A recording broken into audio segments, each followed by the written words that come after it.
You must be seeing in the news that the Strait of Hormuz is being talked about everywhere. And why not? One-fifth, almost 20% of the world's oil passes through that strait. The U.S. has said that they have completely decapitated Iran's top leadership. But even after that, Trump is asking for help from his NATO allies, and even from countries that are not really allies, like China. Yes, the U.S. is asking China, along with countries like France, the UK, South Korea, and Japan, to help secure the Strait of Hormuz so that oil can continue to flow. So the question is, if the U.S. is such a big superpower, in fact, the biggest superpower in the world right now, then why can't it secure such a small strait? And if securing it is so difficult, then why can't the U.S. just directly take control of the Strait of Hormuz? Why can't it simply launch a military operation and occupy it? The answer to this is both technical and political. And in this video, we are going to understand both.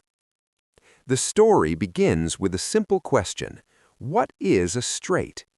A strait is a narrow body of water that is surrounded by land on both sides and acts as a passageway. You may have heard a lot about the Strait of Hormuz, but there are many such straits in the world. For example, the Strait of Tsushima, where Japan destroyed the Russian fleet. Then the Strait of Gibraltar, near Spain and controlled by the UK. And the Bering Strait between the US and Russia. But the Strait of Hormuz is always in the news. Why? Because it is economically critical for the entire world, especially Asia. And the second reason, it is extremely narrow. At its narrowest point, it is only 33 kilometers wide. Now imagine this: huge oil tankers, massive ships, all trying to pass through such a narrow passage. It becomes a choke point. If any country controls this choke point, it can control global oil flow. And right now, Iran is restricting movement there. Oil is not flowing freely, and because of this, the U.S. and its allies are under pressure.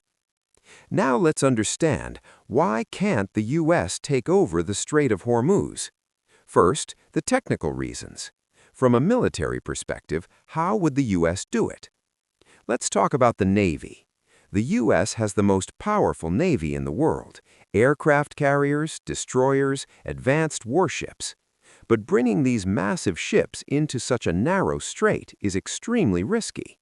In open ocean, these ships are very hard to target, but in a narrow strait, where land is close on both sides, they become vulnerable. Iran has coastal missile systems and naval guns, and because the distance is so small, U.S. ships would be directly in range. Second, swarm tactics. Iran doesn't rely on big ships. Instead, it has hundreds of small, fast attack boats. These boats can surround and harass large U.S. ships continuously.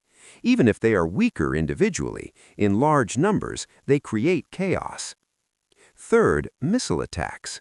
In open seas, ships get time to detect and intercept incoming missiles.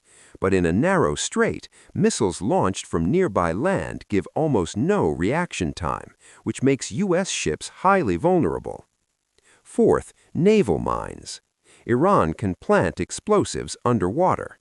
Any ship passing through could hit a mine and be destroyed. And even the fear of mines is enough to stop commercial ships. Imagine you are a civilian captain. Would you risk sailing through a mined area? Most wouldn't. Because of all this, the Strait of Hormuz becomes a kill zone.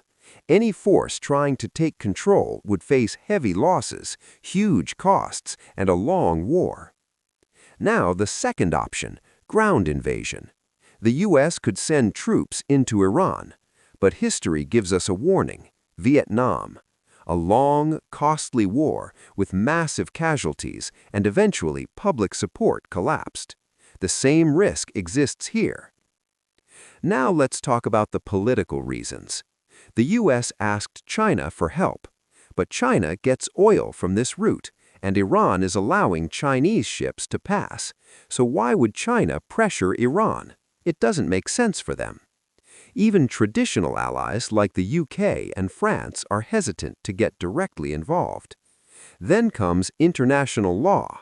According to the United Nations Convention on the Law of the Sea, the Strait of Hormuz is under the sovereignty of Iran and Oman. Other countries can pass through, but no one can just take control. If the U.S. tries to occupy it, it becomes a violation of sovereignty and creates global political tensions. And without approval from the UN Security Council, such an operation becomes extremely difficult. So overall, the U.S. faces both military challenges and political barriers. Even if they attempt it, the cost would be massive: high casualties, long conflict, and declining public support. And history shows when U.S. public support falls, wars end. So now the real question is, what happens next? Will the U.S. gather global support? Will China stay neutral? Or will Iran continue to hold its position? The coming days will decide the future of the Strait of Hormuz and possibly the global economy.